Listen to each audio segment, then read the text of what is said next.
What's going on?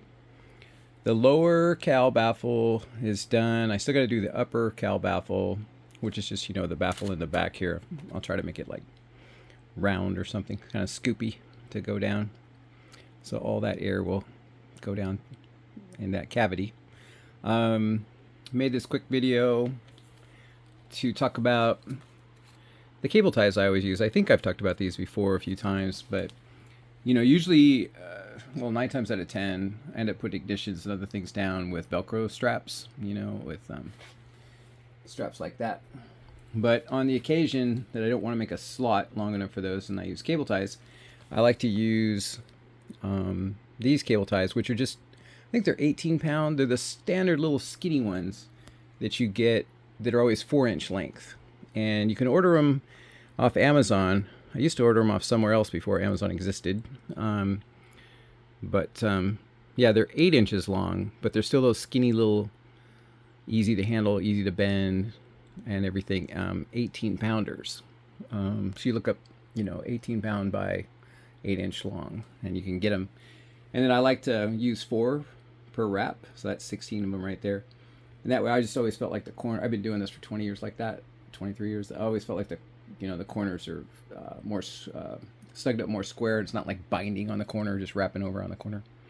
So you get more like even hold down on the device that you're mounting.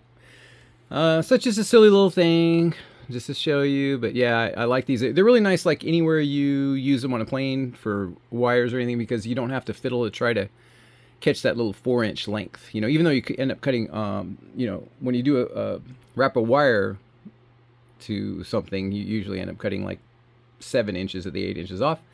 It's just really easy to handle it in our little small confined spaces when it's longer. So I've always thought these are a nice time saver. If they don't save time, they certainly save frustration, aggravation, difficulty. They make your life easier. Make my life easier anyway. These little guys. So that's it. That's all I got to say about that. Tomorrow, which is today now. Made this today. It's Sunday morning. What do I got to do? Like I said, I got that baffling to do in the top of the cowl. I got to finish mounting these ignitions, which is now pretty close. And then, I just solder on. With DA, you always got to solder on. They leave you that funky connector that we've had for like 23 years with them. And then they leave you another connector to mate it, and then a chopped off wire. And so I just cut it off, use some big 20 gauge wire. And I started on both sides. I think I'm going to do 2 tech arrows on this, just so I don't have to think about, is it getting enough current? I think even in the manual it says you can Y them. But they've always talked about current being important, DA. So even though I think we're all dialed with a Y, I'm just going to run 2 Tech Arrow IBECs, IBEX. So I soldered up on 20 gauge, and then I'll go to 2 IBEX, and then they'll both go to the SmartFly, which is a power expander, so it's got a lot of current. So I shouldn't have to think about current. And the baffle's pretty tight, so I shouldn't have to think about baffle. So hopefully everything's dialed.